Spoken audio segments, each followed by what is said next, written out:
Alors bonjour à tous, bienvenue sur cette vidéo. Donc sur cette vidéo, je voudrais parler de la différence entre un faux pervers narcissique et un vrai. Ce que j'appelle un faux, c'est quelqu'un qui a des comportements pervers narcissiques et quelqu'un qui est structurellement pervers narcissique. Parce que je m'aperçois que parfois il y a une confusion, c'est ce qui laisserait aussi à penser que beaucoup de personnes voient beaucoup de pervers narcissiques de partout. Et puis surtout, ce qui me semble très préjudiciable, c'est que l'un est plus facilement repérable que l'autre, c'est-à-dire que quelqu'un qui a des comportements très manipulateurs, eh bien on peut relativement facilement le repérer. Et du coup, si on a cette représentation-là de la perversion narcissique, eh bien on peut ne pas voir venir le véritable PN qui lui est beaucoup plus sournois et qui utilise des stratégies plus souterraines.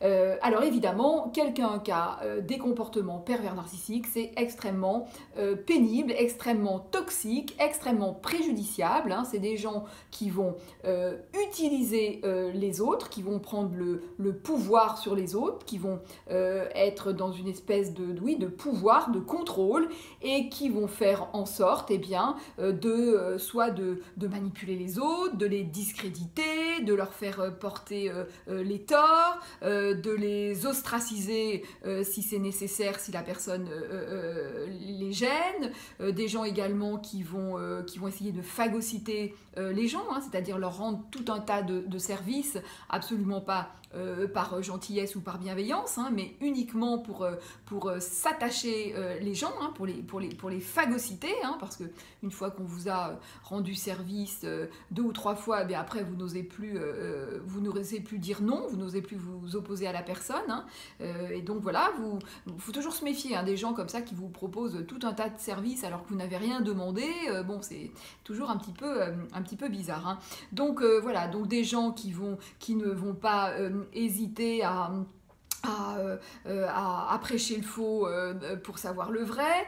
Bon, enfin, tout un tas de comportements extrêmement malsains, extrêmement préjudiciables, des gens qui peuvent être dans une totale mauvaise foi, mais ce genre de comportement est sous-tendu par un système de croyances, par des valeurs. Alors les valeurs, généralement c'est l'argent, le pouvoir, et puis les croyances, c'est dans la vie c'est comme ça, de toute façon si t'écrases pas l'autre, c'est l'autre qui va t'écraser, c'est chacun pour soi, chacun pour sa gueule, c'est le plus fort qui gagne, de toute façon le monde est pourri, enfin bon voilà, tout ce genre de croyances très aidantes, n'est-ce pas?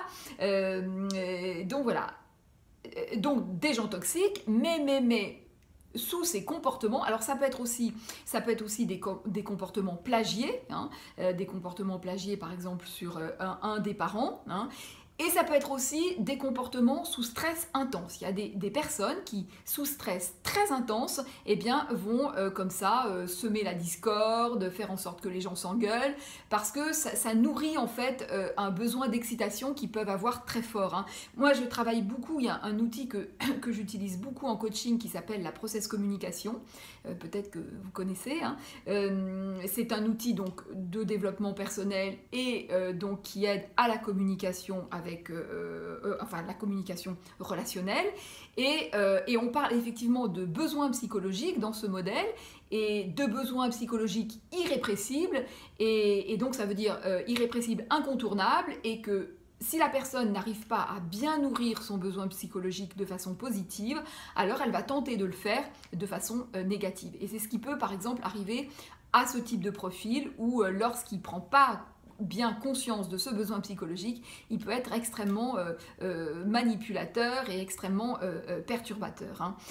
Voilà, mais sous ce type de comportement, il y a quand même une personne construite. Ça veut dire que c'est une personne qui peut, à d'autres moments, plus ou moins fonctionner différemment, qui peut éprouver plus ou moins des sentiments, qui peut plus ou moins être dans une espèce de jouissance de la vie, être dans une passion. Voilà. Il y a quand même dessous ce comportement une personne construite. Et donc ça veut dire que, déjà ça veut dire que c'est une personne qui répond à une logique comme une personne construite, donc c'est quelqu'un qu'on peut beaucoup mieux suivre dans son cheminement, hein. Donc c'est aussi quelqu'un qu'on peut plus repérer, hein. Mais ça veut dire aussi que c'est quelqu'un qui, si elle a envie de changer, si la vie l'amène pour une raison X ou Y dans le mur, elle peut, si elle le décide, faire un travail sur elle et puis progressivement arriver à comprendre que ses comportements ne sont pas OK, que ses comportements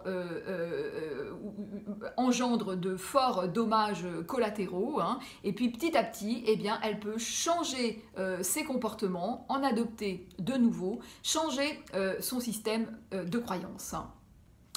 Le pervers narcissique structurel, lui, vraiment le vrai pervers narcissique, hein, on n'est pas dans du comportement ou dans des valeurs, hein. On est vraiment dans de la structure profonde. Ça veut dire que c'est une personne qui, à un moment donné dans sa vie, et très tôt dans sa vie, c'est vraiment scindé. C'est vraiment coupé d'une partie de lui et il a pris pour habitude, il a réglé sa problématique finalement en externalisant son conflit et en le projetant sur l'autre, hein. Donc ça veut dire qu'il n'a rien développé et ça veut dire qu'il est vraiment à l'intérieur de lui, il n'y a que de la frustration, de la colère, de la haine et de la peur. C'est quelqu'un qui est vraiment très angoissé et où il y a énormément de peur, hein. Donc lui, son besoin, c'est d'avoir une victime qu'il va pouvoir dévitaliser, qu'il va pouvoir vraiment absorber, hein, et dans un second temps qu'il aura besoin de détruire, hein. C'est irrépressible chez lui, il est fait de cette matière, il a un besoin de destruction, il agit par pulsion et quelque part il ne peut pas faire autrement, hein. Il est pris à son propre piège, hein. Et donc lui, il est beaucoup plus difficilement repérable parce qu'il fonctionne de façon beaucoup plus sournoise, il porte des masques, hein. Donc le premier masque le plus perturbant, c'est le masque de la normalité, et puis un autre masque extrêmement piégeant, c'est le masque de la victime, hein. Il se présente souvent, enfin il peut passer d'un masque à un autre, hein, du masque du sauveur au masque de la victime, mais ce masque de victime où il se présente comme la pauvre petite chose à qui arrivent tous les malheurs est extrêmement piégeant parce qu'on ne peut pas imaginer que derrière cette toute petite chose se cache une personne aussi redoutable, hein. Donc lui, il ne répond pas à une logique. Donc c'est ça aussi qui est extrêmement perturbant, c'est-à-dire qu'on peut le voir faire des choses où on se dit, bon, forcément, il n'est pas très méchant, parce que là, il fait des choses vraiment qui sont un peu grossières et qui sont... On se laisserait presque attendrir par cela, hein. D'autant plus si on a une vision d'un pervers narcissique, par exemple, qu'on connaît dans notre job, ou voilà, où on a comme ça des comportements en tête, on peut se dire, mais non, mais c'est ça, la perversion narcissique. Et lorsque le vrai PN fait des choses un petit peu comme ça bizarres, on se dit, bon, non, on n'a pas affaire à quelqu'un de très toxique. Et ça, c'est une très mauvaise lecture des choses, parce que justement, le fait qu'il fasse des choses incohérentes ou des choses parfois touchantes, c'est la preuve, au contraire, que c'est la preuve de son dysfonctionnement, en fait, hein. Et donc, le PN structurel est totalement dysfonctionnel, il est éclaté, et en fait, il va faire en sorte, quelque part, d'éclater sa victime, hein. Il va vraiment la rendre dysfonctionnelle à sa place, hein. Alors, quand j'entends parfois parler de petits pervers narcissiques et de grands pervers narcissiques, alors moi, je ne vois pas les choses comme ça, hein, de mon point de vue. Il y a des gens qui ont un comportement pervers narcissique plus ou moins fort, donc avec des limites parfois très, très éloignées, hein, mais quand même avec une limite. Hein. Et puis la personne qui est structurellement PN et qui, elle, n'a pas de limite. Hein. La personne qui est structurellement perverse, narcissique, elle va pas se dire ah ben non mais là je vais pas aller trop loin parce que quand même ça se fait pas. Non, elle n'est pas dans cette logique-là. Hein. Elle, si elle peut pousser sa victime à se foutre en l'air, elle va le faire. Et d'ailleurs, c'est le but. Hein. La seule limite qu'elle va avoir, c'est la peur d'être mise à nu, la peur d'être démasquée, la peur d'être repérée dans ce côté terrible et monstrueux, d'être repérée dans sa manœuvre. Et la grande peur également de la justice. Hein. Ça, c'est quelque chose de terrifiant pour ces gens-là. Hein. Mais sinon, il n'y a pas d'autres limites. Hein. Ces personnes-là ne sont pas dans une logique de se dire non, non, faut pas aller trop loin ou quand même. Ou... Non, il n'y a absolument pas de cette logique-là. Hein. Donc, ce sont des gens particulièrement redoutables.